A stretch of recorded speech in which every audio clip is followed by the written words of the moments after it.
Well, hello there, friends. We are so glad that you are tuning in, whether you are joining us live or more than likely somebody will forward this on to you later, or you'll just check it out. I hope that you do. This is going to be a very special night where we'll be covering a very important conversation. Let me give you a little background of what creating space is, why we do it, and how we've gotten to this place. Now, for an entire year, the first Wednesday of the month, we have been doing this thing called Create Space, where we try to create a little space in the areas of theology, culture, leadership, or family to equip you to be thinkers, to be students, to be good conversationalists, and that we would create space for sometimes the harder conversations that we might not have the space to consider or ask together. And we have an ultimate goal. So we use a kind of an expert who's going to teach us for 30 or 40 minutes, and then we're going to open it up for any questions that you could have, any questions that you could offer. And we'll take an hour to answer those questions. And then the ultimate goal of this is that we pivot and really send you as the kind of people who will create space over this conversational topic starter as you are sent as missionaries into the world. And tonight is a really important conversation. We are on the category of family, and we're really going to unpack together what does it look like in this digital age to really live and exist and follow Jesus and parent or even be kids with parents. And there's a special kind of focus for the parent with children in just this play on words of the wild west of the digital age. It's getting more complex. Many of our kids have even surpassed us. How do we engage them in conversation or in situations that we just, let's be honest, don't understand? I frequently get made fun of as the non-techie on staff, and yet I have 3 kids, a 9-year-old and a 7-year-old that are already in that motive of curious and exploring and want to adventure in the digital age. And so I am feeling the hope and the encouragement tonight that I could take a step. And how do I shepherd my own kids? How do I learn a little bit so that I can continue to be the one that God has called me to be as their dad, as their parents in their life? And so I'm really excited about our panel tonight. I'm really excited about our speaker tonight. Basically, the format that we'll do is for the first 30 or 40 minutes, we're going to welcome on Finley Robinson, who is my brother-in-law. He's the guy that I go to when I have digital questions, along with all like personal grooming questions. He's kind of like, he's just like a human model, I just feel like. And I don't know how he looks the same as he did when he was 21, even though now he's 27. Just kidding. He's like 30 old. But one of my best friends and my brother-in-laws, and really God has given Finley a gift to not just pastor people, but specifically in this area to give some real clear and practical ways that you could engage your kids and be educated in this process. So let me encourage you, as Finley's talking for the next 30 or 40 minutes, if you're a parent, if you're a kid watching, whatever, you have open license on the Facebook Live feed to ask any question you want. And we have the panel that will answer it. And so as Finley brings up stuff and you want to just be like, wait, I don't understand that, or if just something totally out of the blue comes to mind, go ahead and post it. And in our question and answer time, we will answer it. Finley, we are just so grateful for you, my friend. I don't want to take another second of your platform to go both pastor us and practicalize us. And so you're great. Take it away, my man. Awesome. Thanks, Matt. Hey, it is a privilege to be here with you, Mosaic family, and whoever else is going to join with us and see this online. And so hopefully this is a helpful opportunity for you to engage both in your own life and be intentional in the lives of your kids. So a little bit about me. I've been on staff at Fellowship for almost 20 years now. Next month will be 20 years, kind of crazy. And for 15 of those years, I was on staff doing student ministry of some kind. And so the first 15 years that I worked with middle school students, junior high students, and high school students. And so spent a lot of time in the teenage space, and now have kids that age myself. And so I have currently a 17-year-old, I have a 16-year-old and an almost 13-year-old next month. And so we have had to navigate a lot of things over the past few years, especially as they've gotten older and technology has changed. And so hopefully this is coming somewhat from a place of experience and a place of, hey, we've tried some things have worked, some things have failed. And so hopefully this is helpful for you guys. But I wanted to start and kind of cast a bigger vision, kind of a bigger picture before we get into some of the technical pieces of how to navigate this with our kids, and just kind of start here with the reality of what I have experienced both in my life and in talking to a ton of parents, a lot of our friends, as we've tried to kind of navigate technology with our kids. And I kind of got three things, kind of three experiences or feelings that I've kind of consistently heard from parents over the years. And so we're going to start there. I think the place to kind of kick off is, most of the time, parents, myself included, we feel overwhelmed and behind with the pace of technology. Just kind of generally speaking, technology just comes at us faster than we are able to adjust and to adapt and to understand ourselves. And there's an overwhelmed feeling of going, man, I am, as soon as I get caught up, if I could ever get caught up, all of a sudden I'm behind. And I think technology is always advancing. It's always speeding up to a degree, but it just, maybe I'm just getting older. Maybe technology is getting faster. I'm not sure which one it actually is. But if you think back to where you were in 2007, all right? So think about where you were, how old you were, what stage of life you were in 2007. That's 13, coming up on 14 years ago. And 2007, these three things all happened that year, roughly within about 6 to 9 months of each other. The iPhone was released in 2007. Facebook was no longer requiring a .edu address. And so it was no longer just tied to colleges and universities. It can now be everywhere. So social media basically was kind of being birthed as we know it today. And that is when Netflix began streaming their services in 2007. So if you think about how far we have come from the very first iPhone, from the basic invention of social media, and from the very beginnings of what is now this streaming world that we have, I would say that things are advancing at a very rapid rate. And so for parents, it is natural and normal to feel overwhelmed and behind because everything just keeps going faster and faster. The second thing I hear from parents is parents have this fear about what technology to a degree is going to do to their kids. So a lot of parents have a fear of the damage that technology and access to kind of the world and what that is going to do to their kids. And rightfully so. There is legitimate space for parents to feel afraid, for parents to feel uneasy, to feel cautious, to feel this sense of protectiveness that they need to have when it comes to technology and their kids. Studies keep coming out about how much time kids should be spending on screens.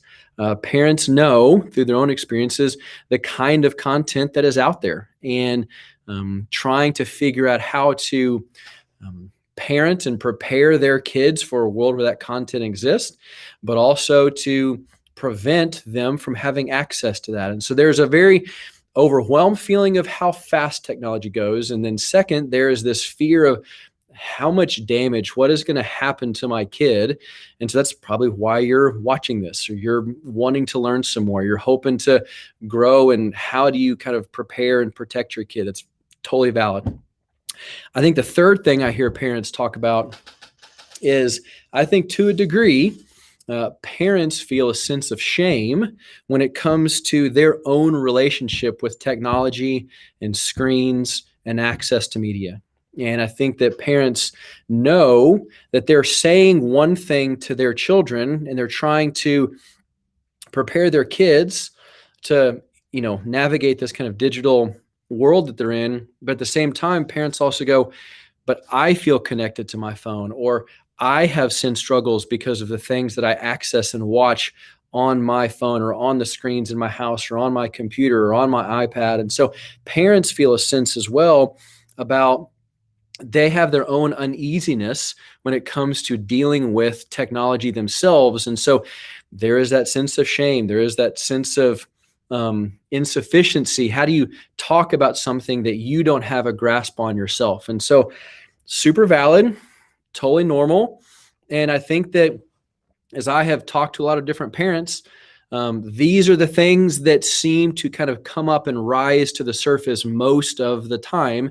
And it makes it difficult because we know we have this responsibility. We know we have this concern and this care for our kids, but how are we supposed to parent them in this space? So it is normal to feel the things we feel. The question is, how do we lean in? What do we do about it? What kind of comes next? So the next thing I would say, once you kind of come to terms with your feelings as a parent, maybe this is you as a teacher, maybe this is you as an aunt and uncle or a grandparent. Once you kind of come to terms with your own feelings about technology as it relates to, the kids kind of in your space that you're getting to influence and shepherd, the next thing we need to understand is when it comes to not just this issue, when it comes to technology, but also when it comes to issues of following Jesus, when it comes to issues of how we treat people, when it comes to issues of money and understanding how we are going to be connecting to the heart of our child, we need to understand that connecting to the heart of our kid is where we have to start. Understanding that the young heart that you are getting to shepherd, this is one of many conversations about many topics, about many things that you're going to need to talk to your kids or your grandkids, your niece and nephew about. And so being able to, from a very early age, from the time that they are just beginning to walk and to talk, and that nurturing relationship that you begin to form with them, it is really important to be able to have a trust, to be able to have a connection, to be able to understand who they are as a person, and to know that just because your daughter feels this way doesn't mean your son is going to feel this way. And so having a knowledge and understanding and connection about the heart of your kids is going to be really important for you to be able to invest and have the trust and have the authority in order to be able to speak into their lives. And so I would say, take your feelings and then begin to invest in their heart as well. The next thing I would tell parents to do is, as you are connecting to the heart of your child, you also need to be able to own your own past, own your own problems, own your own kind of current addictions, and be willing to admit that you don't have it all figured out. Be willing to be vulnerable as a parent. Be willing to talk to your kids. And it actually gets easier as they get a little bit older, and it's also more terrifying at the same time. And so being willing to not only talk to your kids about it, but deal with your current connection needs and the reasons that you even have technology in your life. And so do you run to technology in your phone in order to escape? Do you find yourself just watching a whole bunch of TV because it's entertaining, it's easier than engaging at home? And so understanding your own situation and your own connection and the reasons that you have technology in your life is going to give you a better place, a better platform, a better sense of how to talk to your kids about the things that you hope to see play out in their lives when it comes to technology for them. And then I would say lastly, as parents, what we have tried to do in the homes that I think that my wife and I tried to kind of model our home after were homes that were open, where it was safe and where we were able to talk about our own failures.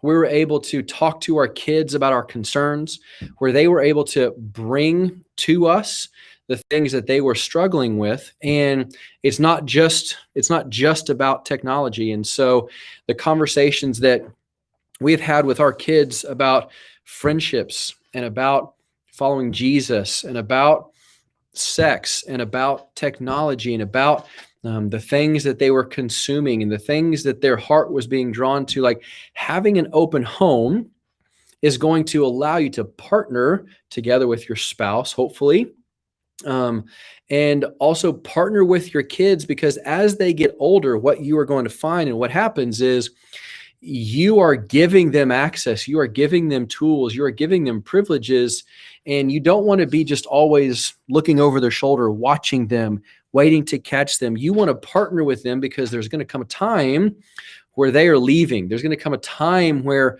all of the restrictions and the things that you have kind of placed around their technology, but also around their life, you're now putting into their hands. And so if you have just hovered and tried to be uber protective, or if you have just said, here, have this device, don't screw it up, like neither of those two things are going to be good and are actually going to work. And so you don't need to be approaching this from too much or too little, and figuring out how to navigate that kind of sweet middle space is going to be your challenge, is going to be important. And so I think the kind of home, the type of conversations, the willingness that you have to be vulnerable as a parent, that is what is going to create the intimacy and the connection and the opportunity that you have as you're coaching your kids as they are navigating more and more of their own ownership when it comes to technology. So here's what I would say,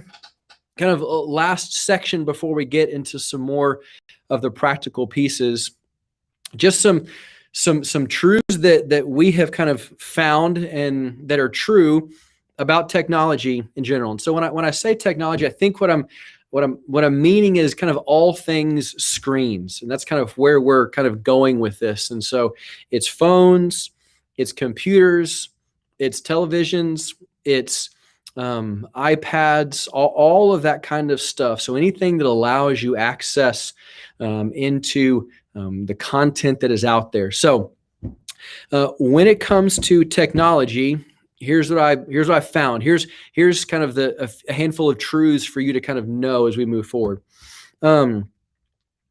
Technology in and of itself isn't evil. All it does is give us access to both good and sinful, evil, broken things that are in this world. And so to have a kind of, technology is bad, we just want to kind of stay away from it. It's the boogeyman, hide, it's going to get us. We've got to kind of lock everything down and just kind of move off into a space where, our technology just isn't kind of, owning us. Technology in and of itself isn't evil. How we use it, how we engage it, what we choose to consume, there is plenty of good. We're using technology right here, and there's plenty of bad. There's a million things that can corrupt and hurt and, break your heart and cause you to fall into addiction and sin. And so technology in and of itself isn't evil, but having a right relationship and understanding of the role that it plays is really, really important. Some families are really high-tech families and they use it for a ton of stuff. And some families just choose to have less technology in their home. Both are fine. There isn't kind of a right or a wrong, but understanding the role that technology has in your home and having a vision for what that is actually going to mean and what you're going to do in your home is really important. The second thing true about technology, technology is designed by businesses and companies to generate a profit. They are after you, the consumer, to spend more money or to spend more time on the technology and the things and the content that they are putting out there. And so the same is always, The same was true of a paper. Technology was able to print, thousands and thousands of paper, and they were after subscribers to come and to read the things that they had produced every single day. And the same is true today. Apple wants to sell you more iPhones, and Facebook wants to keep you on their platform so that they can deliver ads to you. And the same is true for TikTok and Netflix and Disney Plus. My family and I, you might have seen the Social Dilemma at some point. It came out kind of mid COVID, and we watched most of that at my house. And I think one of the things that really stuck out to me was, if you don't know the product that is being sold to you, then you are the product that is being sold to. And so I heard one time that Netflix says that they were not in competition with ESPN, and they were not in competition with Disney or NBC or any of those people. Netflix views their primary competition as sleep. They're competing against sleep because they know that people eventually have to go to sleep. And so their concept is, how much time can people spend consuming what we are putting out there? Because if they're here, that means they're not somewhere else. And that means that we're making money. And so know that technology companies, they are smarter than you. They know more about you than you know about yourself. They know more about your habits and what you watch. And they are taking all of that knowledge and using it to their advantage. And so having that awareness that you are the product at which they are trying to grasp, and they're trying to sell you products, or they're trying to consume your time. And I think the last thing would be about technology is, everywhere you go, screens are just a part of our life. And you can't afford to not accept that. And that you have more power in your pocket in a phone than some of the very first like NASA space missions do. You have more capabilities in your pocket now than we did 20, 30 years ago. Every restaurant you go into, every car that you hop into, there is screens and technology. And so it's all a part of our lives, whether we like it or not. And so we as Christians, and we as parents who are trying to invest in the heart of our kids, need to have a healthy relationship and a strategy where we're able to kind of address, what's coming our way. So that's kind of the bigger picture framework that I kind of wanted to set from there. And then here we go, we're going to get into some more of the practical things that I've experienced, that I've had conversations with over the past decade plus as well. So here's what I would say. In my family, we still have 3 kids who are at home, but they're all at home. And so we haven't launched any kids out yet. We're getting close. It's not that far away. But I'm not coming to you saying that everything that we have done in our home has been the perfect way to do it. I don't think that my kids would say that every decision that my wife and I've made when it comes to technology is the appropriate time and the limits and the conversations.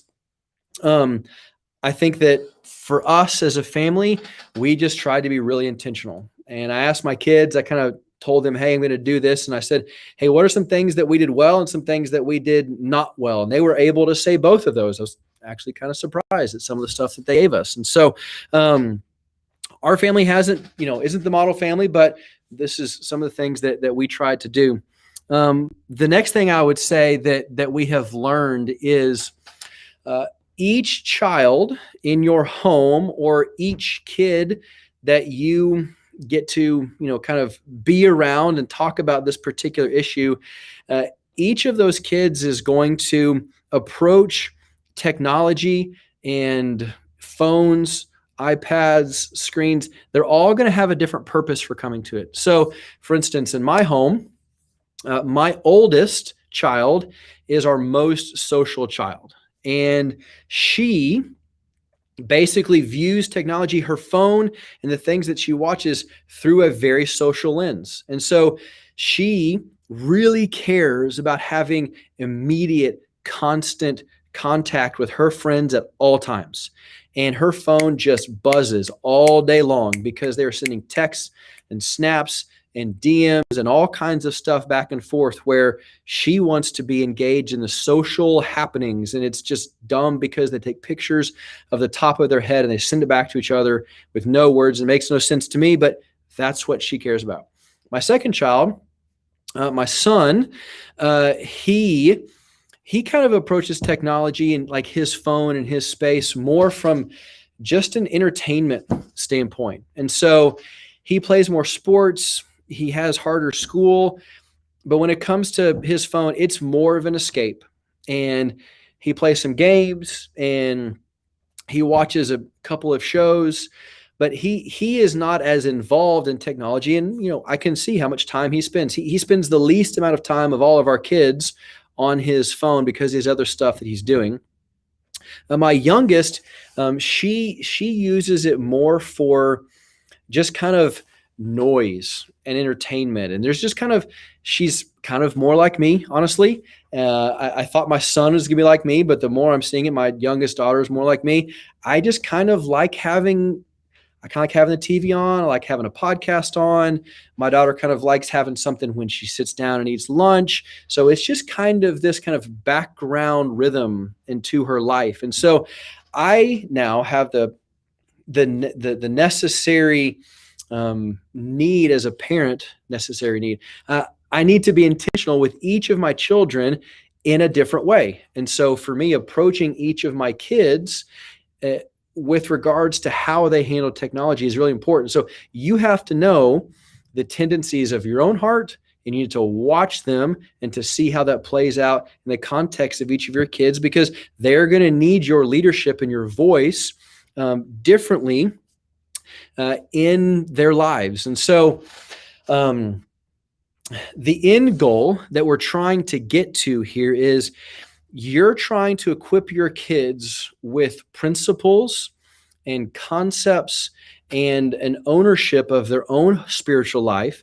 and ownership of their own time, and ownership of their own self-discipline, and own, way in which they can manage themselves, because eventually they're leaving. Eventually they're going to be gone, and they're going to have to manage these things themselves. And so I've talked with friends over the years that, the word parent comes in both a noun and a verb form. So you can be a parent by definition, but to parent is something that you are always doing, and you parent differently in different seasons. And so the ability to parent your children through each season is what we're really trying to see happen in the lives of our kids. And one of the concepts that we have tried to implement in our kids' lives is the idea that we say in our house that special things are worth waiting for. And for us, we try to apply that kind of throughout different seasons of our kids' lives. And so special things are worth waiting for. And so it feels arbitrary, but in our house, this was something that, my parents did. They waited until my sister was at a certain age. I think it was like 12 before they let her get her ears pierced. It's arbitrary. You can do it at 1, you can do it at 12, but it was kind of a special thing in our house that we just kind of said we're going to do. And so you have to wait for something special, and it makes you appreciate it more because you've waited for something special. The same is true for getting a phone. Getting a phone in a lot of ways is a bigger deal now than actually getting car keys. And so it's a special thing to kind of all of a sudden be trusted with this device. We also apply that to stuff like sex when we're talking about that to our kids. It's a special thing that's worth waiting for as a context and a place. And so we tried to kind of give some practical ideas so that our kids can begin to own their own relationship with the Lord, the relationship with their friends and their parents and technology, because someday they've got to own it and have it on their own. So here we go. Maybe this is finally what you showed up for. We'll get to it here. So Here's what we have found and what we have experienced at different stages, or what kind of things that we have implemented with our kids, kind of at different stages of their life. And so from, when they start walking and talking and kind of be entertained in those early ages, to elementary school, middle school, junior high, and high school. All right. So I'll kind of walk you through what we have seen be helpful, what kind of our community of friends have all kind of somewhat navigated together as we've kind of all been raising kids about the same time. So what I would say is, when it comes to those early years and the ability for kids to begin to watch TV, kind of be handed phones, they can swipe, unlock phones, punch buttons. I mean, even before they go to elementary school, kids can begin to use the phone in their parents' pocket, and they can watch the screen that they have in the living room or whatever. And so I think having parents are beginning to know this. I mean, the literature, the science, the Academy of Pediatrics, people have always been kind of cautiously saying, don't just park your kids in front of a screen so that they can mindlessly just kind of watch, television, or kind of watch this screen. And so having a healthy limit, it is easy to default when you're at dinner to just handing the child your phone so that they can, have something to do. I'm not saying it's wrong, but for years and years and years, parents haven't had that. And if you're going to dinner, you're there with your kids, and you can talk about things, and they can color, and you can engage, and it's an opportunity for a family meal. And so just defaulting to handing a screen to a child at 3, 4, and 5 to kind of be entertained, I would say be careful, because you want to have some threshold where you're not just defaulting to that all the time. Second, I would say in elementary school, what you're going to find is that technology is beginning to kind of creep into the education process. And I think that COVID has certainly sped that up. It's kind of advanced that to a degree. And in that elementary kind of space, kids are going to have an increasing awareness and an increasing desire to be on phones, to be on iPads. And to a degree, teachers are putting educational tools there. That's not a bad thing. You can learn more math. You can learn how to type. You can learn how to read. All of those are fair tools, but don't always think that you have to default to technology when it comes to learning and kind of giving your kids that outlet. And so what I would say is, especially in those elementary years, let's say you have a family iPad, and your kids love to play on the iPad. You've got to teach them how to share. They've got to take turns. Those are all good and valuable things. You also need hours in the day where that iPad just isn't available. Sorry, kids, iPad, can't use it. It's 4 p.m, and until 6, until dinner time, the iPad's off. And you just have to establish some spaces where your kids are going to know, I'm going to be doing something else. Go do homework, go read a book, go outside, play with your friends. And it's difficult because they're going to wear you out, and they're going to ask, and they're going to want to have this, like it's the easy, it's the most fun. It's designed to keep their attention. And so in elementary school, begin to limit and monitor and have a sense of how many hours you are comfortable with allowing them to be on devices and be on screens. Middle school is the battleground. Middle school is essentially kind of the place where parents kind of begin to wrestle with giving kids phones. That's essentially what you are going to find currently. As far as I know, this is kind of what it looks like. I hear of kids getting phones as early as 10 and as late as maybe 14 or 15, which means that in that bell curve, everyone else is kind of crunched there in the middle. And so personally, here's what we chose to do. I wanted to be in the latter third of that bell curve as a family when it came to giving our kids phones. That's just what we chose to do. And so my oldest daughter, got a phone when she was 13, and she wore us out and was not happy with her parents at all over the fact that she was the last kid ever to get a phone out of all her friends. That wasn't true. She was in the bottom third. She got a phone around 13. No, not around. On her 13th birthday, she got a phone. My middle child, my son, he got a phone right at 13. I think he got it a month early for Christmas rather than waiting for his birthday. And so they both got their phones in 7th grade is when kind of my older two got it. And then we made a choice as parents that when our youngest daughter turned 12, we actually let her have a phone at 12 and didn't make her wait to 13, because the value that we had as a family was we wanted our whole family to be able to engage and interact and communicate with each other.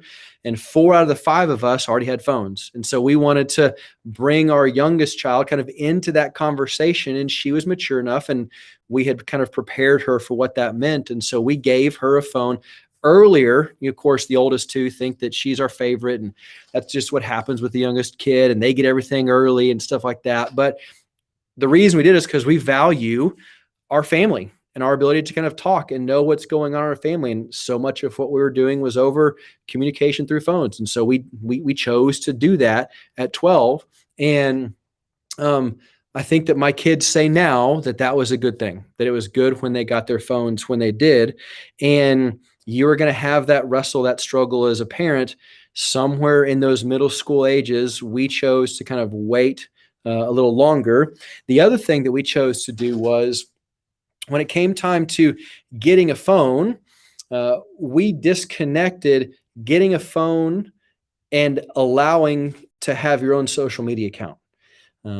My kids have said that was a good thing. Wasn't a good thing at the time, but they would say that's true now. And so for us, what we chose to do was say, you get a phone and you are going to be able to download what you need for school, because that's what happens in middle school. Teachers, coaches, they begin to communicate directly to the kids when they get their phones. And so you begin to kind of get cut out of the loop a little bit. But they were able to have communication access, but we didn't give them social media privilege. There's so much that comes with just the social media pressures. We disconnected those two things and made them wait. Again, special things worth waiting for. Wait for your phone. Prove faithful. Are you trustworthy? We're going to talk about how you're managing your phone. Then we're going to give you social media later. And so those were that was kind of the approach that a lot of our friends had. I think the social media thing was unique for our family, but that's what we saw in middle school. In junior high, what you have to kind of navigate is they are beginning to discover more of what's out there. And so you are limiting some of their access, but mostly you are ramping up the conversations that you're having with your kids about what they're watching, about what they're seeing, about what they're consuming, because all of a sudden you're 13. Well, Dad, this is a PG-13 movie. This is a TV 14 rating on Netflix. Can I watch this? And some things they can't in our home and some things they can. And we were very cautious about trying to not overexpose them to, too much sexuality, too much of just the concepts of living for yourself. And so it's really difficult to limit access to media, but we were having a lot of those conversations in junior high. And then now we've got kids in high school, and we're beginning that process of releasing them from some of the limitations that we've put on their phones. At the same time, we're having conversations now with our kids in high school about the amount of time. And so watching the amount of hours that they spend on their phone, watching the amount of time that they spend on specific apps, and asking them, is this healthy for you to be spending multiple hours a day on Snapchat, for instance? And so trying to have that conversation and open dialogue with our kids, and to a degree putting some limits on that. And so what we have found is having that conversation throughout kind of each stage of our kids' life is really, really important. And for us as parents to be willing to lean in. And yes, we have read text messages, and yes, we have looked at their DMs that they have had. And yes, we have told them, you know what, you think this is an invasion of privacy? Well, I want to, just let you know, I bought your phone and I pay for it every single month. And so as far as I'm concerned, this is my phone that I am allowing you the privilege of using, and I'm not infringing on any of your rights, teenagers, because this belongs to me and I am entrusting it to you. And so we've been able to give them those opportunities, but have been dialoguing with them the entire way throughout kind of our time of raising them. And so I think it's really important for you as parents to be able to approach each stage uniquely with each child. And if they lose privileges, if they are not, behaving or trustworthy, take those away. We've taken our kids' phones away. You would have thought that we would have, cut off every single friend from their entire life. But the reality is the conversations that they're having are the same. Sometimes it's on, when they're younger, it's on instant message or iMessage. When they're next, it's on Instagram, followed that by Snapchat. The conversation keeps moving, and you as a parent have to be understanding where that conversation is taking place. So lastly, I'll say a few kind of just technology know-hows that I think are important, at least from kind of the current state. And then we'll kind of get into some of y'all's, questions that you guys might have. And we've got a panel as well to engage as well. And so here's some kind of technology tools, some approaches that I think are important that we have had, that we have used. And here's what I would say. I think it's important as parents, specifically in your home, everything works on Wi-Fi now. So your smart TVs, your iPads, your computers, all the phones, especially when they're little, it changes when they get their own phone a little bit. But as parents, I would say it's important for you to have the ability to turn your Wi-Fi on and off so that you can just say, hey, kids, the Wi-Fi doesn't work. Everybody has to go outside. Go read a book. Go clean up the kitchen. You can go play in your room, go get your toys out. But the ability for you to just kind of either hit a button or know how to say, hey, I'm going to access, our Wi-Fi. Heck, just unplug it, for crying out loud. Just turn off the Wi-Fi. It's important for you to be able to do that so that you can just not go through the grind and the battle of answering all the questions and having kids come up to you with wanting to play on devices. You turn off the Wi-Fi, there's not a lot they can do. So I think that's really important. I think it's also important when it comes to your ability as parents to be able to filter what your kids, especially your young kids and even into their teenage years, the ability to filter what they have access to. And so there are kind of two ways to do that. You can have there's your Wi-Fi, and then you can place a filtering device after you kind of connected to that. So I know at one point Disney partnered with a technology company called Circle, I believe, and it acted as a filter to not let certain websites kind of be accessible to the different devices that your kids would have.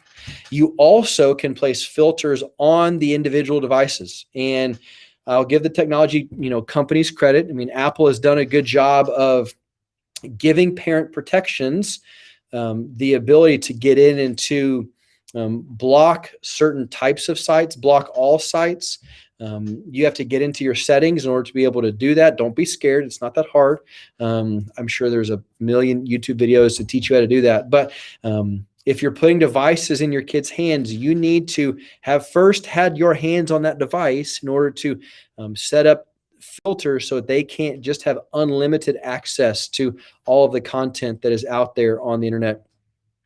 I think another important thing is to have kind of technology-free zones and technology-free times as a part of the culture that is in your family. And so, for instance, when, for us as parents, this is just, again, another choice that we made. But, when our kids were little, before they got phones, we had a DVD player in our Suburban. And, at any given time, we could throw in, a movie, throw in a DVD, we could watch it. But, we just kind of made the choice, like, we're all in the car together.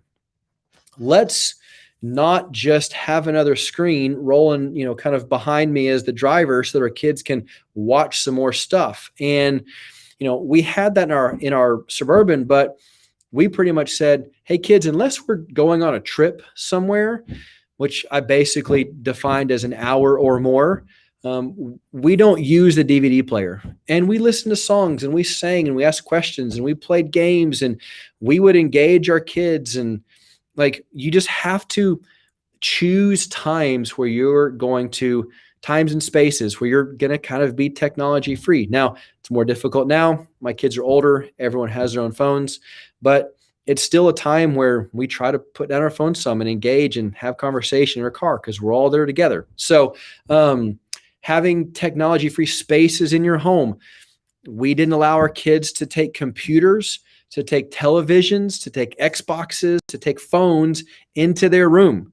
And we said, your bedroom is not the place where we're going to have this. And so we're going to have that stuff out in the open. We're going to be around each other. If you're on your technology, you got to be around us.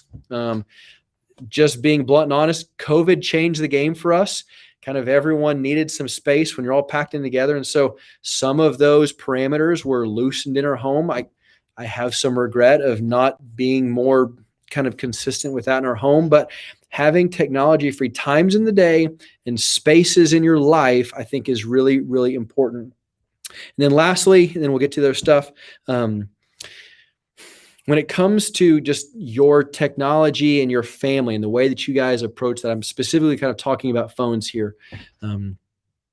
Apple, we have Apple as family. I'm confident that the Android world has the same thing, but setting up your family kind of as a group is really important. And what we have been able to do as parents is we put limits on the amount of time that our children can use specific apps. We put limits on the stuff that they can download. And so my kids, if they want to download an app, whether it's for school, whether it's for entertainment, they have to send a request to me. It's just built into the kind of the operating system of the phones that my kids, I get a request, I approve it, or I send them a text and go, what is this? Why do you need this? Sometimes I say no, or sometimes I say, we'll talk about this app tonight. I'm not so sure we want to have that on your phone. But it gives you an awareness of what they're downloading, of what they're doing. And I think it's really important to have some of that parent involvement, especially as your kids get older and you don't see them those number of hours of the day, the ability to see what they are doing. And so for us, we put app limits on different apps. They have to, purchase through us. And then we talk about screen time. I'll probably bring it up once a month, and I'll go through my kids' screen time phone. I'll go through mine. We'll talk about how much time we've been spending on YouTube TV or TikTok.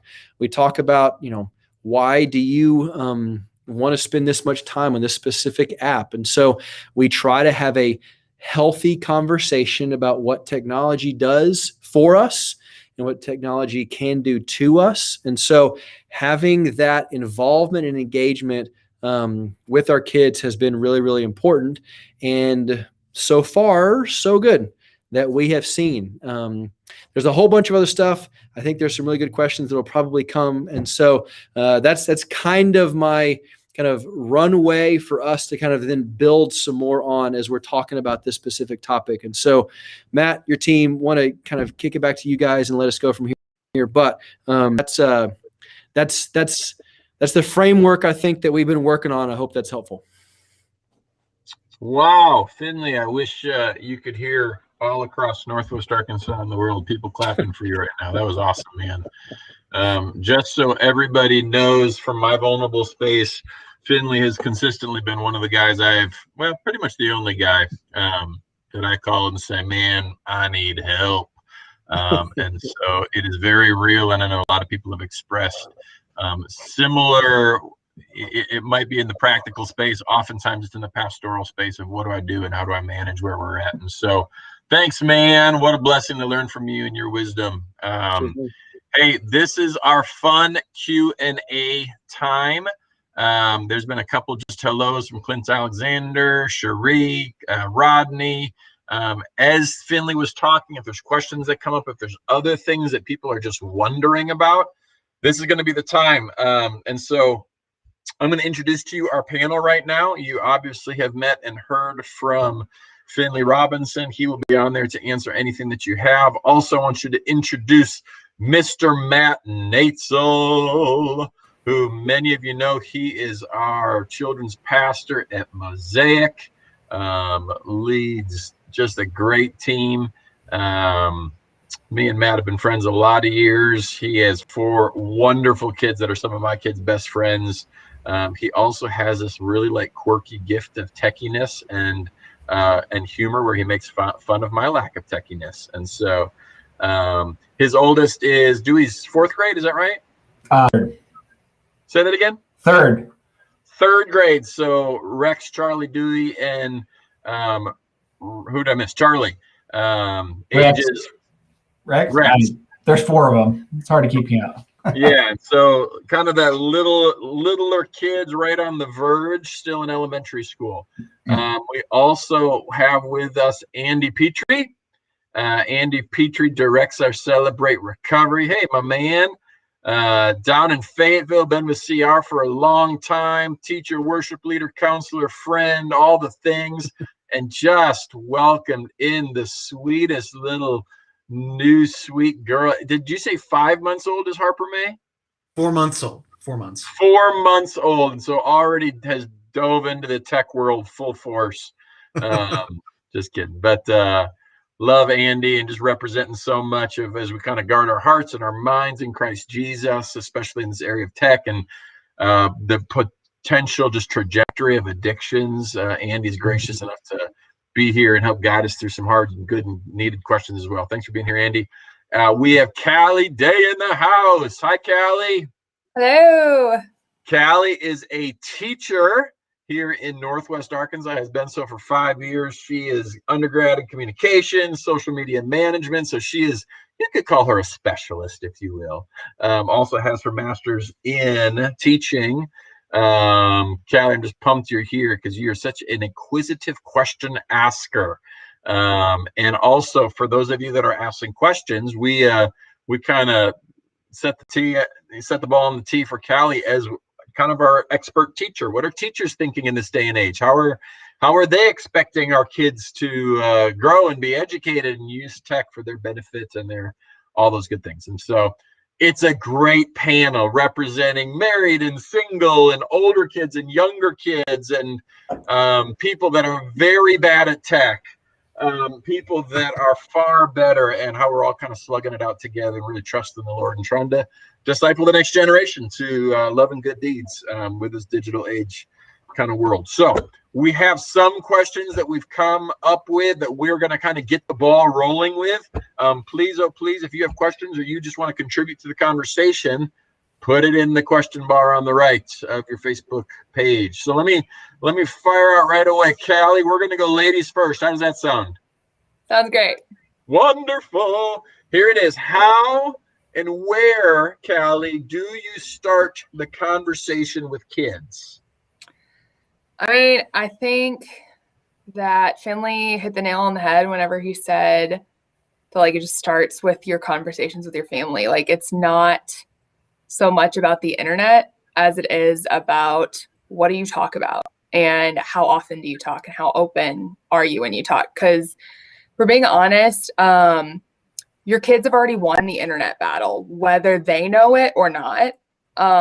They're leagues ahead of, even, like, I'm not even that far removed from it. I'm still pretty in tune. I refuse to get TikTok, but that's more just to make my students mad than anything. You don't want to be the fun teacher on TikTok? Oh, absolutely not. Absolutely. They'll try and teach me dances and I purposely sabotage it. I refuse. But they're going to find ways to go behind your back, to find ways to tunnel, to find ways to loophole. They're going to get around anything and everything that you set up for them at some point. Like, they have won the internet battle. They may just not know it yet. So it really hinges on winning them in the relationship and having those open, regular, and destigmatized conversations, I think, too. It's saying, like, I saw that this was on your phone. Tell me about that. Like, what was that? And don't overreact, don't underreact, just listen. Like you would with any topic. They come home, they're upset with something that happened at school, or they saw something on the news that was scary, or, and age appropriate, of course. But I think starting that conversation starts just with talking, with conversation, that communication. The more regular it is, saying, at dinner, tell me one thing you saw on the internet today, or what was the most shocking thing you saw on the internet today. That could be a stupid cat video. That could be something really big or really scary. But just having that regular conversation, talking to them about something you saw that was good or bad. It's a good way to talk about current events. It's a good way to talk. It's just talking more than anything. The best place to start is just talking. So I think that that's really good. Finley talked about the device-free spaces. I think the dinner table is one of those. And that might look different, if you're running kids to 5 different sporting events or something, but having those sacred spaces where you're talking, definitely where I would start with that. That's good.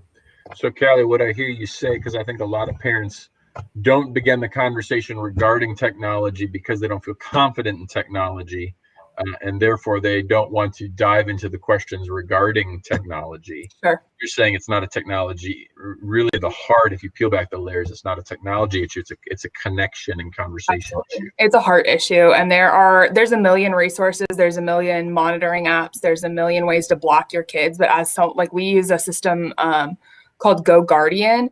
And I can close out kids' tabs. They get mad because they say teachers have a God complex with it. I can open a tab. I can close a tab. I can limit how many tabs they have. I can block sites. I can limit it so they can only have certain sites, and they still find a way around it.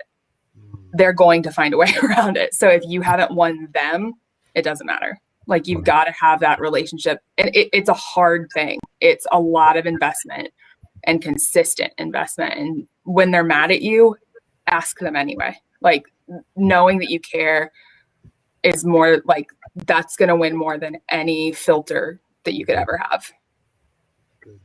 It's good, Callie. We in a men's group I was in, we were going through a purity study, and the guy was sharing a story of in his accountability group, somebody having his phone basically completely locked down except a Bible app, and through the Bible app still got into the internet and found his way into some harmful places. And so just it is, you're correct in saying, I've been thinking about it almost like ants. Like, if your goal is to keep all ants out of your house all the time, you're never going to win. Ants just have a way of finding their way in your house. You can't stop them. But what you do is you figure out how to deal with ants when they're in the house, and you kind of like figure out as many different solutions as you can to minimize and mitigate, and then you go from there. So yeah, that's good. Thanks. Yeah, I like that, Matt. And and Callie and Matt, you guys bring up a really good point. Filters and blockers are great tools, but they are just a part of the approach that we take when it comes to making sure that we're guarding just our and shepherding our family well. And so in my experience, as I've worked with students, junior high and high school students and middle school students within Celebrate Recovery, is the most important thing was the willingness for the parents to have the conversations with the students. Because if we're not willing to have the conversations, or if we're afraid that if we have the conversations, that's going to lead to something else, and maybe we're just opening a can of worms that doesn't need to be opened with yet.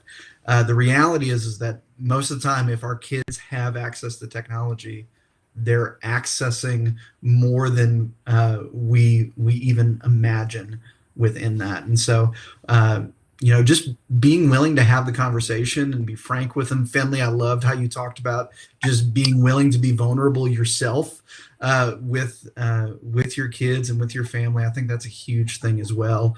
That way you can cultivate a safe space to have safe conversations around technology, whatever that looks like and whatever context that is.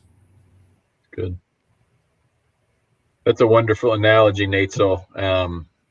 I'm picturing the times we've had ants in our houses and I've tried to stomp them to death and I get frustrated and I get hurt. I also think of times I've actually bought ant traps and that helps. And I've also thought of times I try to not spill orange juice, and all of us have like metaphorical trajectories of how do we take little steps to protect our house with the realities of what the digital age is. So that's really helpful. And just in that realm, we want to honor every question that's asked. We want to answer it quickly.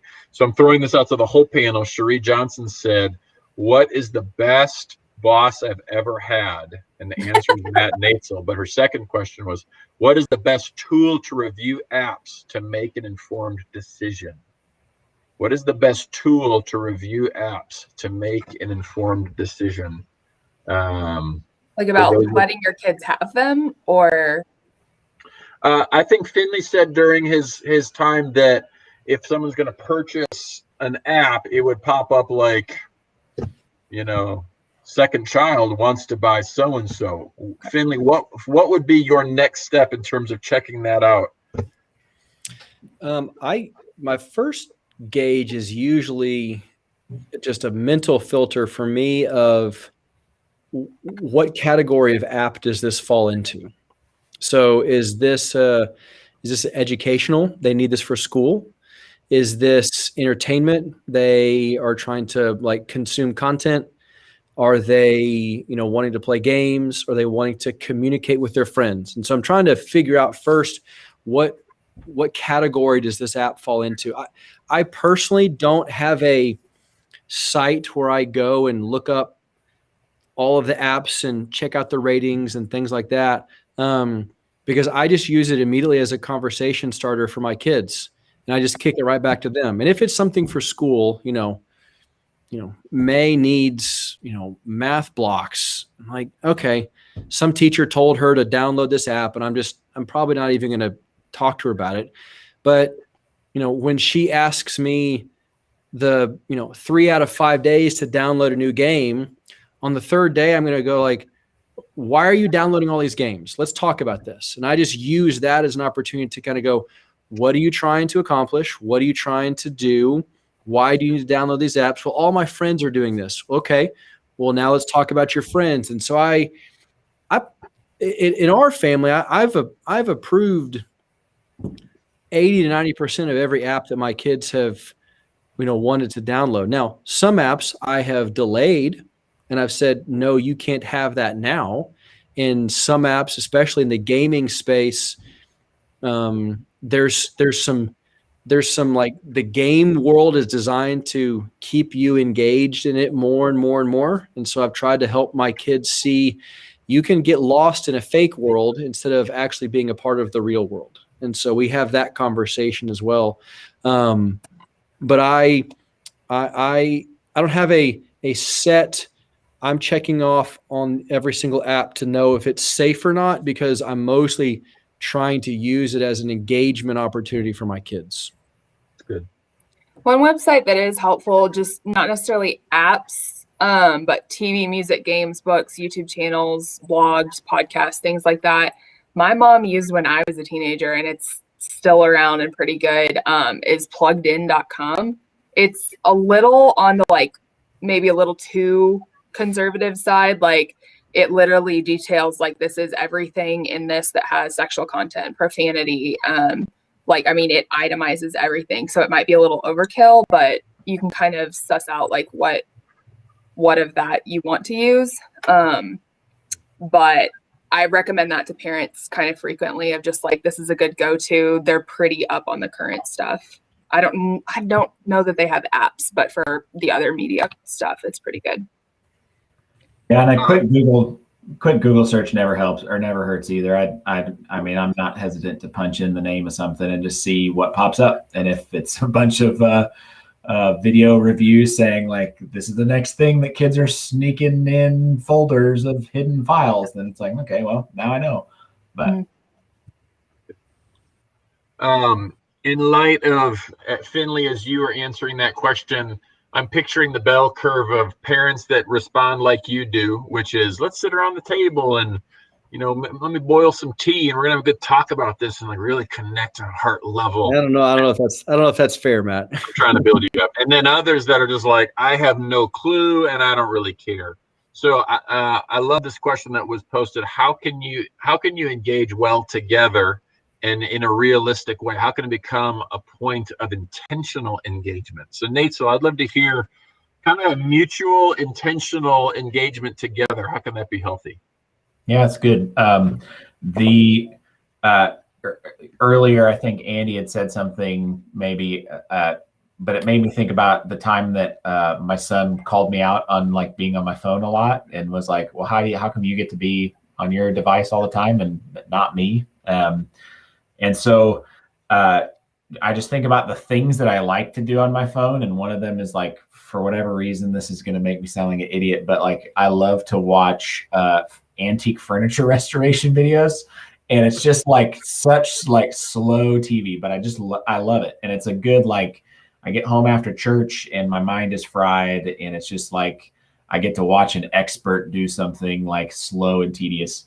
And I figured out that like my kids actually just like to be with me. And so rather than like having it on my phone, if I can like put it up on my TV and sit on the couch, the kids will all snuggle up with me and like ask questions. And it becomes a point of like, hey, we're kind of doing this together. And we're all like, and sometimes instead of Saturday morning cartoons, we watch furniture restoration. It's hilarious.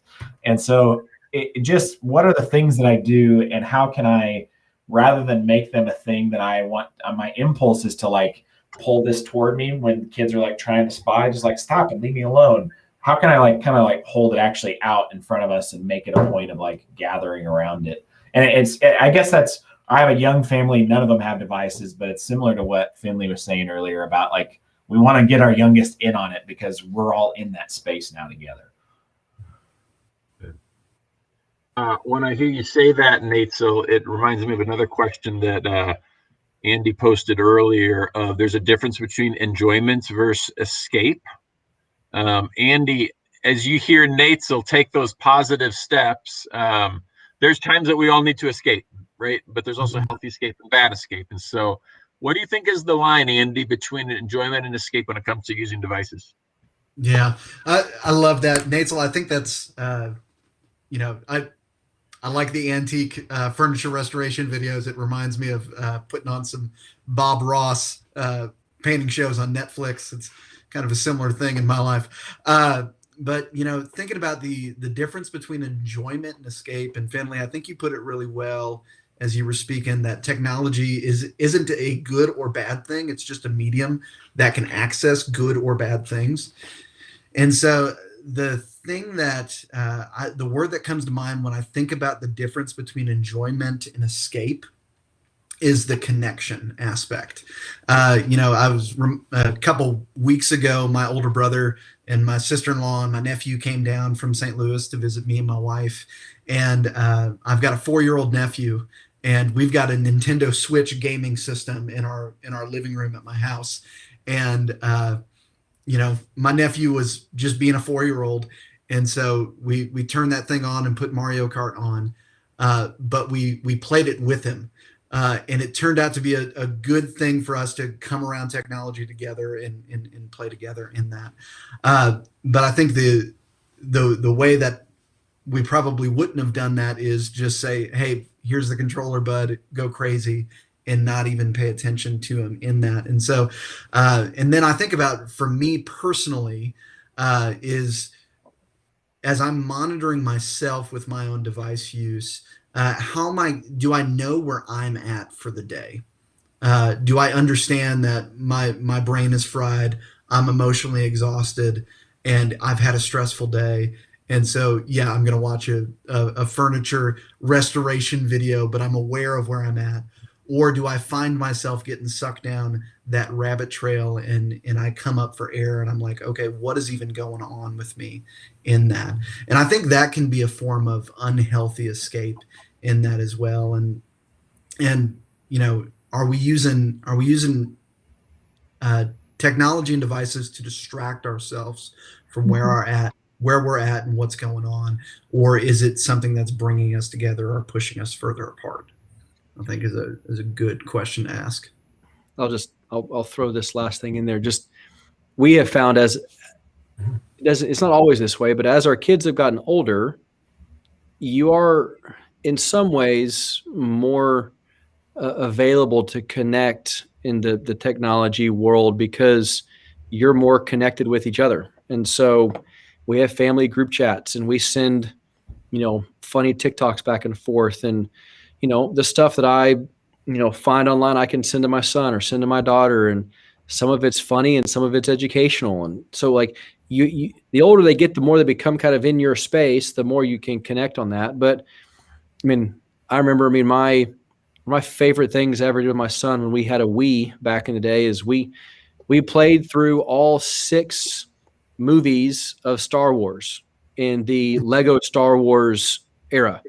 And so he had never even seen them because Disney Plus didn't exist. And we didn't watch them all, but like we played through every single one of those together and it was so fun. We still talk about that. And it was a bonding thing for us to get to do. And so it's not inherently bad to have those things. We just,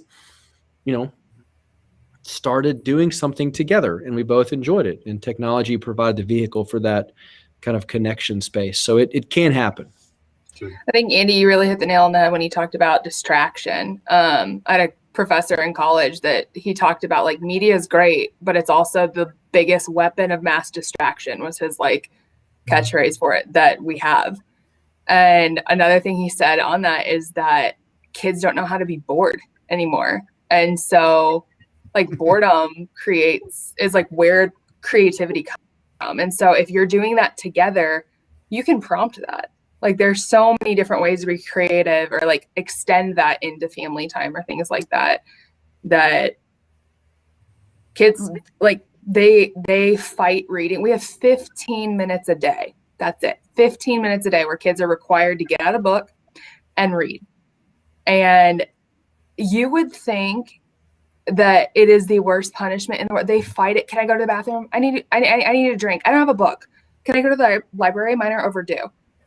Like we had to give them an app on their Chromebook, so it's still on a screen, where they can access not a ton, but enough ebooks that I can say, no, you have your Chromebook. Go ahead and open this app and start reading. It's ridiculous. Like they refuse to read, but also they get bored with old Disney movies. And I saw a study not too long ago that talked about the pace of TV shows and of movies and how frequently the camera angle changes and how it's led to a rise in attention spans being shorter. And so if you can get a book in front of them, like, holy smokes. And that's my teacher side coming out. That's not exactly parenting, but please make your kids read. Take away the device, like an actual book. Ebooks are great, but like give them a real book. Please. My plea from teachers everywhere. I would say this as well, Andy, if I can add to, even the words are important, enjoyment and escape. And, when you say the word escape, even in the context of escape means you are running from something and you're running from a threat. And so there's an idea here of the ability to define and see and name what is going on inside of you. There's one thing about, I'm sleepy and I'm tired and I just kind of want to like rest my mind. That's something. I think a lot of times as I am weary and I'm broken and hurting and, I go to my phone to not deal with the real issues. And boy, maybe this is too big of a word to kind of throw in there, but it can be a false hope, a false gospel, a false even idolatry of, I can look at things that numb the pain that I'm feeling because I don't want to deal with the pain. As I was talking, Tina posted, I think the danger comes in when we use technology to distract during the time that we should be restorative. You can have both, but if you're giving up restorative time to tune out the world, then we might need to reflect on our practices. It is something that I really have to watch out for. I think that's really wise, to know yourself, but also to know your kids well enough to just be able to even, I mean, the health as families, if we were able to see and go, are they tired? Are they doing this for enjoyment? Are they doing this to escape? And if we would just be able to answer that question, I think our success rate of parenting them into healthy practices and habits would triple. Well, and on that, like, one thing that we've seen in the schools is that the majority of the fights that we see at school, whether it's just like bickering or like full on fist fights, start online outside of school. And that gets brought into school. And you definitely need a language censor for it, but there's a really good interview with Louis C.K. on Conan from like probably 10 years ago, where he talks about he's not giving his kid a phone, because if I look at you and I say you're ugly, I have to deal with your response. And I'm like, oh, that doesn't feel good. But if I type it into a phone, I don't have to deal with that. It's a screen. And so that escapism can also turn into, I don't like how I'm feeling. And so I'm going to react to someone else and not have to deal with that, but I'm trying to make myself feel better. And so having that, and that, I mean, that can be texting, that can be through DMs, that can be through anything. But I think talking to kids about, it's not just what you see, it's what you say. And it's also who sees you and how are they reacting to you. It's really like, it's complex. Mm-hmm. Yeah. And I think, go ahead. Yeah. So I think one of the things, just even, Callie, that's a great point, that it is kind of all connected. It's not just what we see, it's how we engage with what we see in there. And that's important. That connects to us in the real world. But I was just going to say, Matt, to your point of like being able to discern, is this for enjoyment? Is this for connection? Is this for escape? That can't happen without conversations. And Absolutely. Finley, you had a great point on just using the screen time functionality on Apple products to say, hey, you're spending X amount of time on YouTube. What are you watching? What's going on? And that gives you a good avenue just to have those conversations there. But you can't discern what's going on in the heart of our child without actually having the conversation first. That's good. Hey, I'd like, if there's any parents like me, just very like practical and realistic expectations for use of technology in the home. And so I'm happy to share kind of what the rules that we give to our kids. So these are not like canon of scripture. This is not in the New Testament. This is just a Newman plan that has changed sometimes monthly. But I'd love to hear each of you what you would say would be a good, maybe even personal habits or kind of systems that you set up within your home. Let's run the circle. Let's start with Natesel and then go up to Finley. Yeah. Our kids don't have devices. They have access at school. Each of them have an iPad in their class. And other than that, we don't have internet at home. We're a bit of a Luddite of a family. And so it just kind of, we like it. We upgraded finally from I think like a 12-inch TV or something a year ago. So that was a good upgrade. But I do know that I use my phone in a way that's distinct from my wife. I am surprised when I catch her wasting time. She's just like always purposeful in things she's doing. I am very much the opposite. If there's a struggle that I have, it would be in just in distracting myself. And so that whole conversation we just had was very much kind of on point with where I am as an individual. And it is if I am self-aware enough to notice that I'm seeking distraction a lot, then if I can pause myself there, I realize there's something I'm not dealing with, and there's some kind of unhealth. There's a need for connection with my wife, some kind of connection with a brother in Christ, or somebody at work. There's something going on that I'm not, in the Lord. There's something happening that I'm not really giving any credence to. And so, but as far as rules and things, it's a bunch of bridges we haven't crossed yet. And we've had a lot of conversations, especially when devices started to come home through COVID, about what do you do, and what do you want, what are you trying to do? And very much my kids are the ones that are trying to break school rules and go to cool math games and play all the different things that are just kind of out of bounds for what the school has asked them to do on their laptops. And so it's not, they've not gone anywhere harmful, but they're showing the early stages of boundary testing. And so there's been question asking, there's been confrontation when we've said, you've agreed not to go there and you've gone there anyway. And so you've broken trust, and we're going to remove opportunities for you to be on these things again for a little bit. Yeah, that's our house. Matt, you were pretty vulnerable, but you also didn't give yourself the credit of some personal tech boundaries you've put on yourself. Sure. Yeah.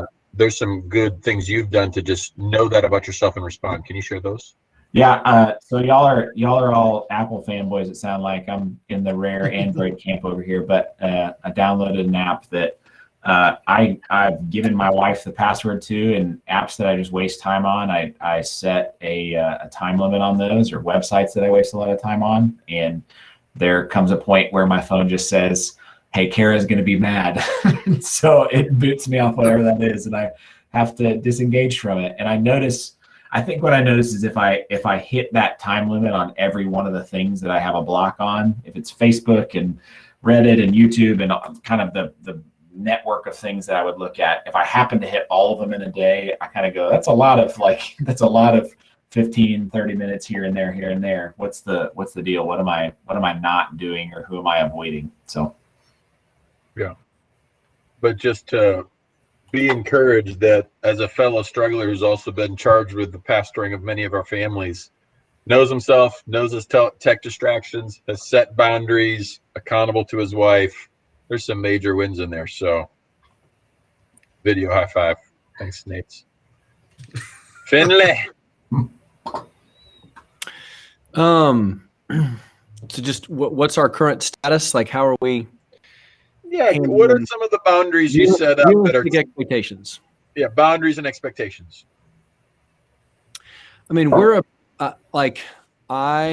grew up in a family that was more tech friendly, and so that just kind of came through with me as well. And so, I mean, Matt, we've got bigger TVs than you in our house, dude.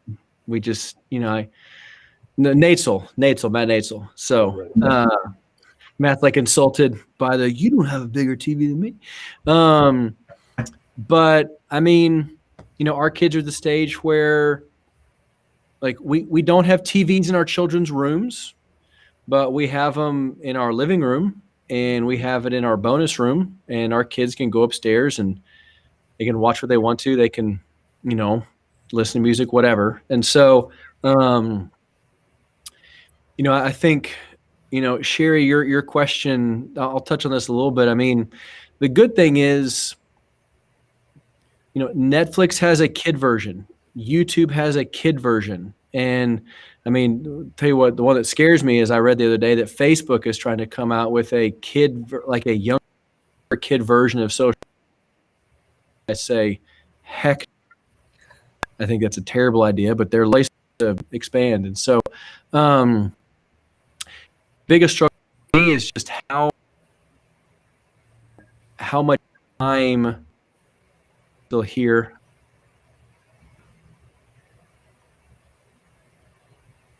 Time is reasonable to allow myself and my kids to be specifically on their phones. And so, would you be surprised to hear me say that most teenage girls spend 5 to 7 hours a day on Snapchat? Like, that's probably a number that most people don't know unless you have teenage girls, and seems just completely insane to me. At the same time, when I talk to my kids about why they spend that much time on those particular apps, it's because the social expectation is that you are engaged with your friends on these apps, and you are having, sometimes it's meaningful, most of the times it's meaningless connection, and you have this attachment to your friends at all times. And those are just the social rules of the day. If you want to be in the conversation, when I was happening, I was a kid, we went to the mall like that. To do, you'd go with your friend. The gap where the conversation place. Finley, you're frozen just enough it's hard to pick up. Can you do a little reboot as Andy goes? Yeah.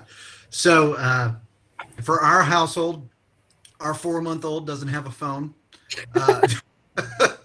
No, but I think as far as just technological, just kind of guidelines and stuff within our home, I think the awareness of how much time we're spending on our phone, and Finley, you touched on that, is a big thing. I know with myself, I use the screen time functionality within my iPhone to set time limits for myself on apps on my phone, just so I'm aware of it.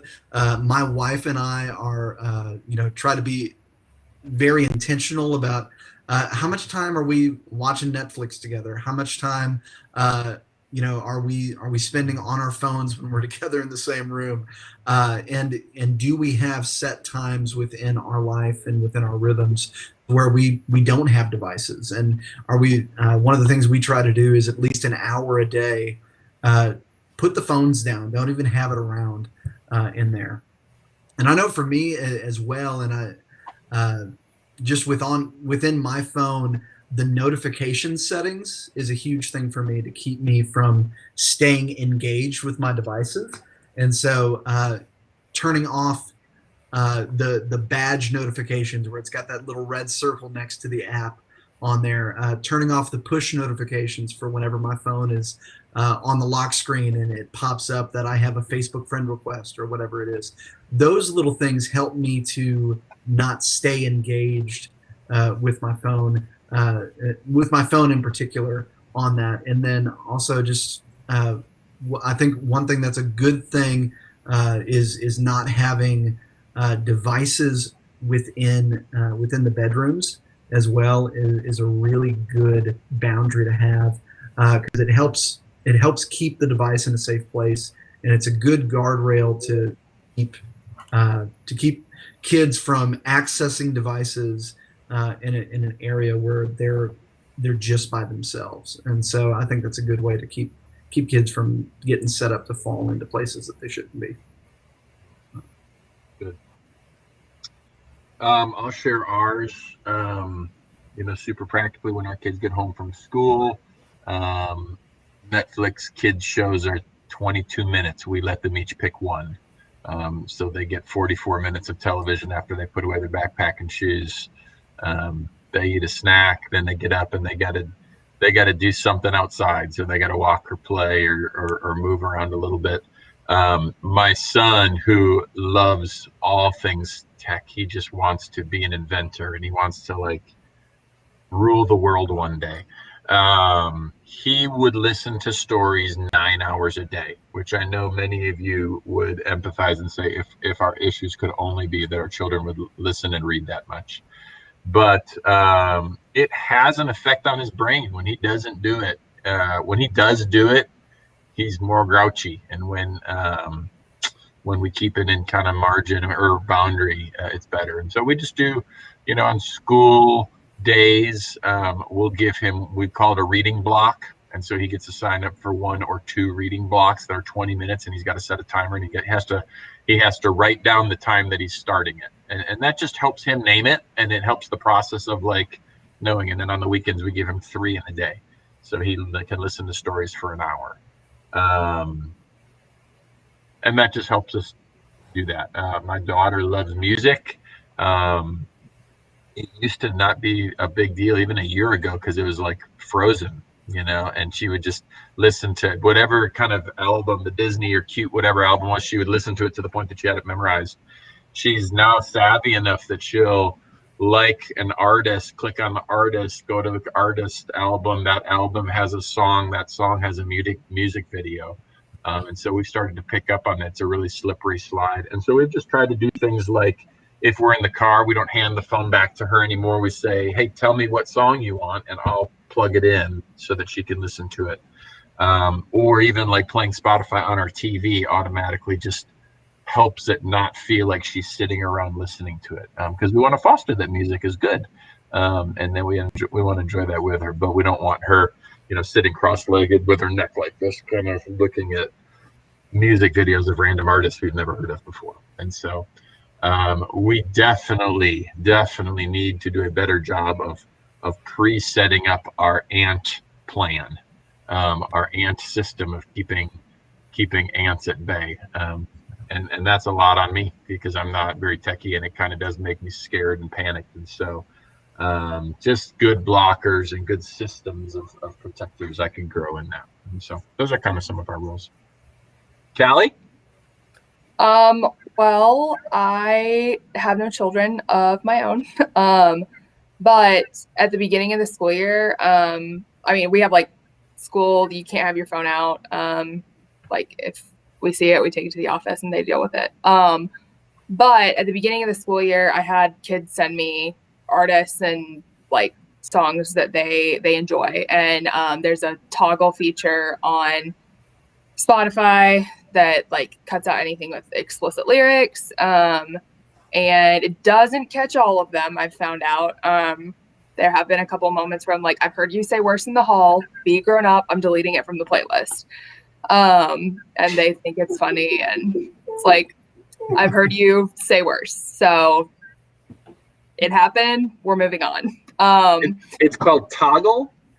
Well, it's a little toggle feature. Like, just trying to be clear for that. guys. In settings. It's within the settings of Spotify. It's called like explicit content, and you can toggle it back and forth. That is a verb. Yeah, there you go. You just slide it over, and anything. You're welcome, Clint Alexander. There's a button right here. That was exposing to my tech skills. Thank you, everybody.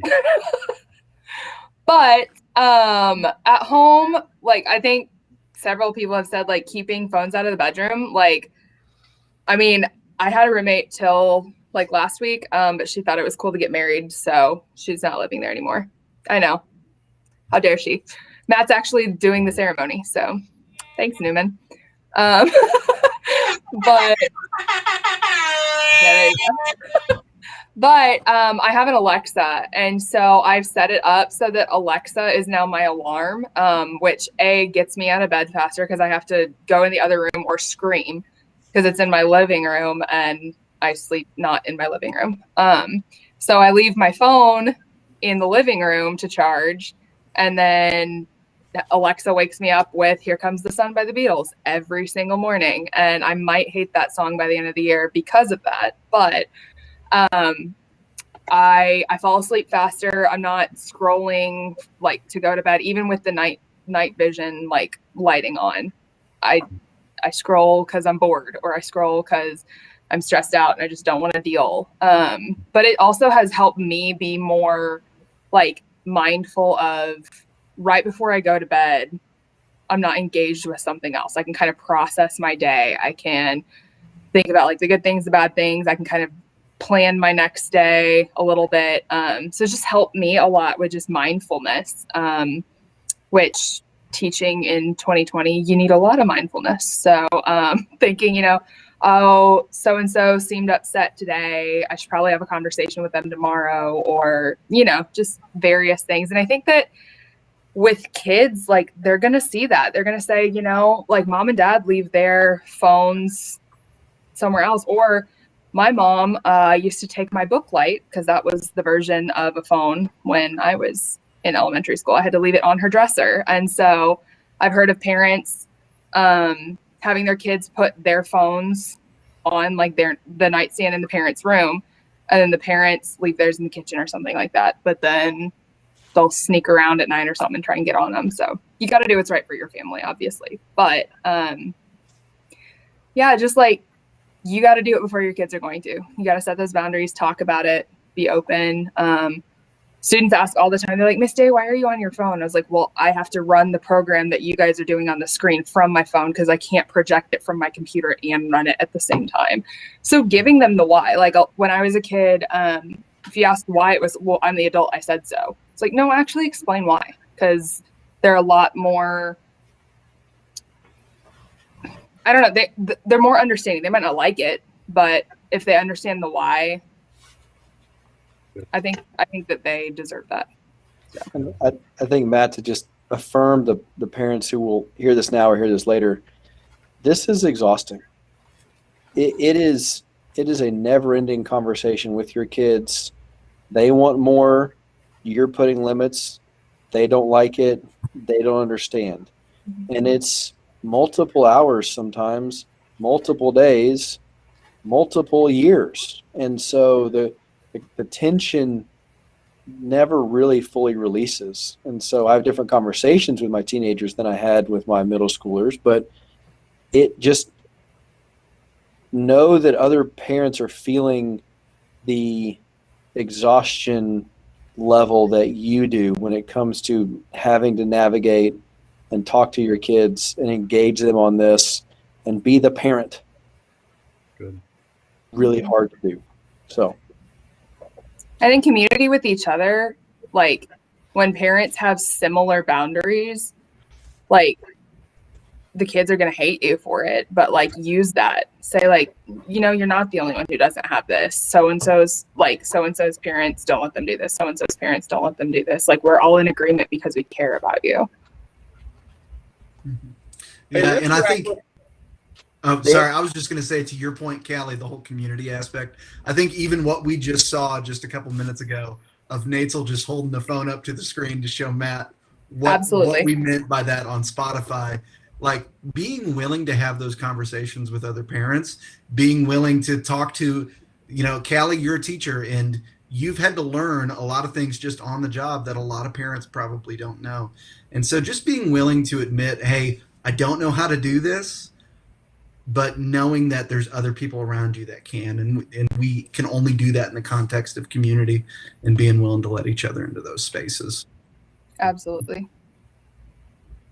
Hey, let's wrap up with the very big question that is on so many minds of just, you know, the rabbit trail to pornography, and whether that's explicit content and it's verbal pornography, you're hearing stuff, or you're seeing videos or images or whatever it looks like. And we've already talked about some of the ways that you can protect against that. There is more info and guardrails and sites and different things that we can keep encouraging you if you have specific requests or asks. But I want to kind of double back to Cherie's question about what happens to the kid, whether they're 7 or whether they're 17, that has stumbled upon something. And obviously guard the confidentiality of your family and your kid. You can use fake names if you've had those conversations with student ministry students or your own children. But what has those conversations, let's even model how those conversations could look and feel. Yeah, well, I can speak a little bit to this, just with, you know, part of my story was a 12-year struggle with pornography myself that started when I was in 7th grade and went until after I was out of college. And, you know, one of the things that kept me from seeking help was the shame aspect of it, the feeling that I was all alone in it, and the feeling that nobody would understand in there. And so I think, you know, and just also, within my experience of doing student ministry with Celebrate Recovery, when I was working with, 5th and 6th grade boys, I would say that 95% of all of the 5th and 6th grade boys that I had interaction with had been exposed to some sort of pornography on their devices already by that point. And so I say that not to scare parents, but just to know that the conversations that you have, you're not going to be opening a can of worms in there. And so be willing to have the conversations, eliminate the shame aspect. And some of that takes us being willing to understand, because it's scary whenever we've got a student or a child that we love and care about, and they're stumbling into something that's not good for them. So we have to be aware of what's coming up in our hearts and make sure that we're not projecting that onto our kid. And so hold them well in that, eliminate the shame, destigmatize it, and be willing to enter into the conversation in that.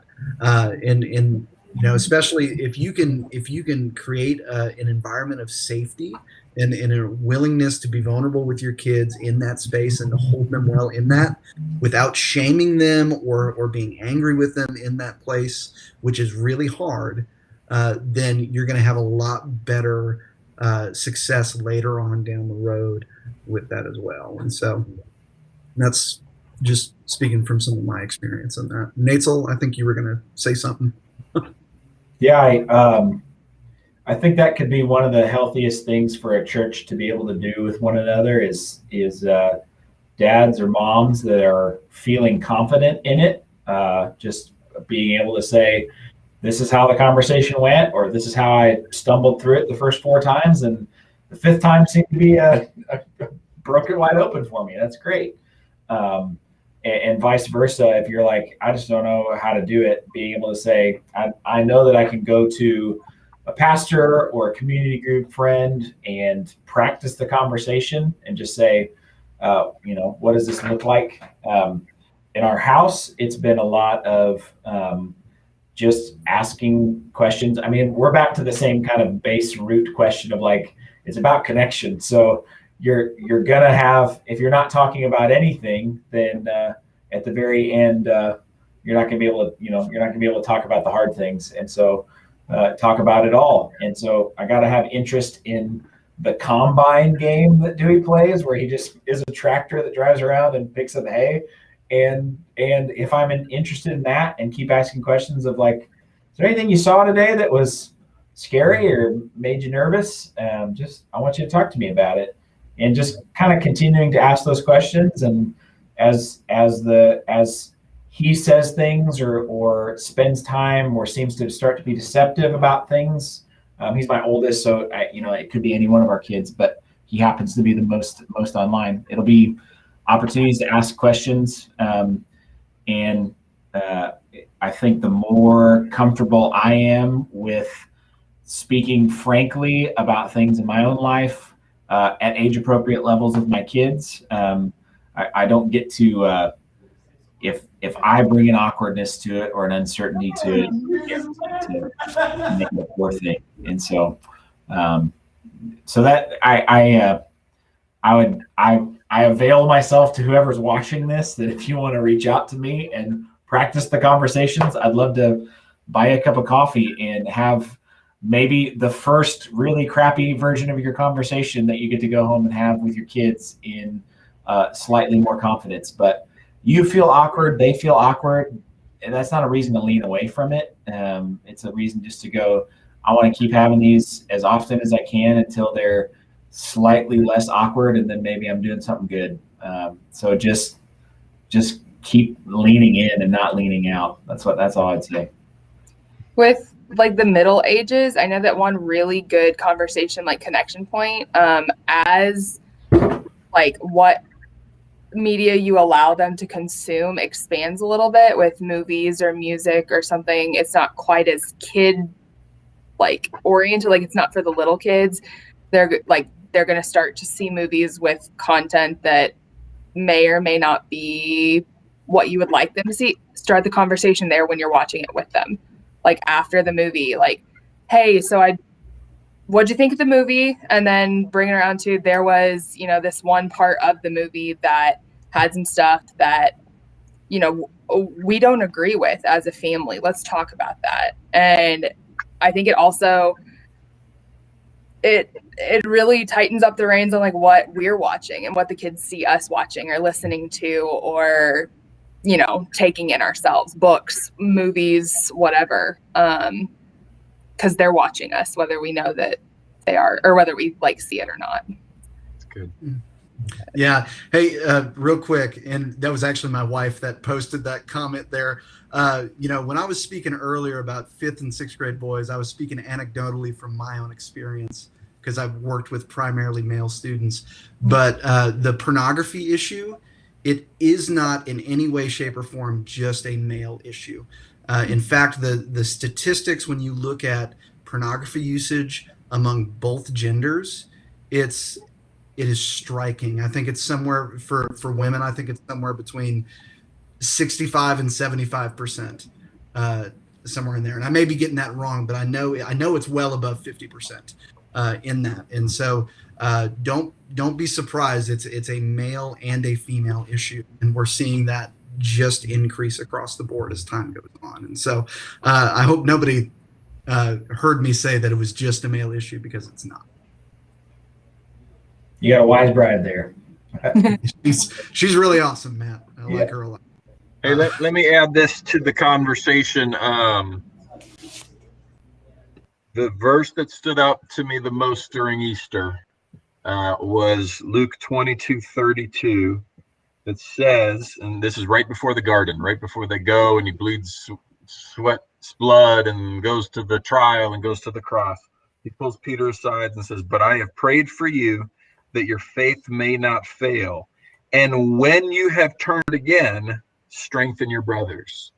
And I've really slowed that down and considered it. Sitting around the last communion supper table together, there's Judas and there's Peter. Judas is going to fail, and it's going to end really bad for him. He's not going to turn back. Peter's going to fail, and he's going to say, "Hey, Peter, I know you're going to fail. I pray that this failure doesn't lead to your faith derailing. I pray your repentance is genuine. You turn back. And when you do, I'll meet you there. And not only that, but God's going to use this as a part of your story." And I would just encourage you, boy, it is a perspective shift to go, most of our kids probably will stumble onto something, and not even probably. If stats say anything, they either have or will. And that doesn't disqualify them from a relationship with Jesus, and it definitely doesn't disqualify them with a relationship with you. And so the posture of stop it, or that's gross, or we don't do that, we don't listen to that, we don't watch that, knock it off, doesn't work. The posture that says, I've been there, I love you, I get it, isn't Jesus better?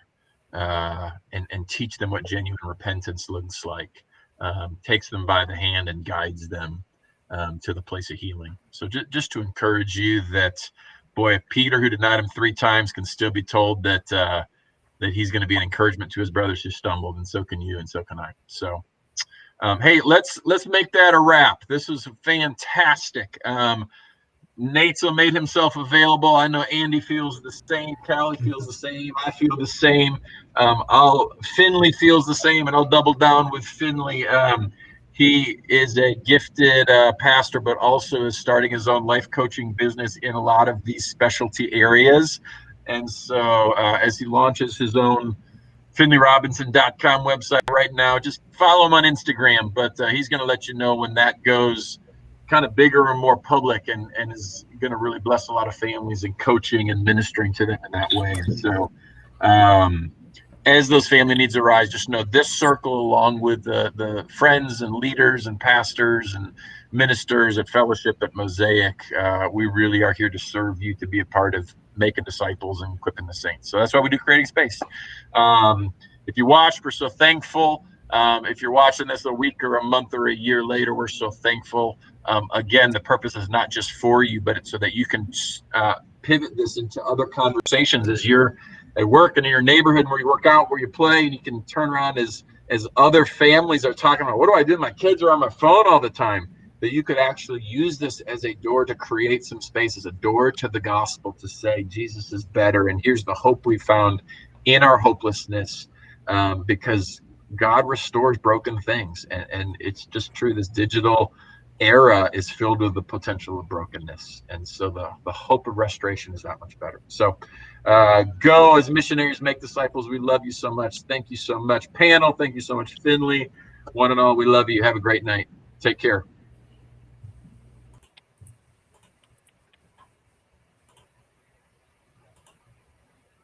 Nighty night.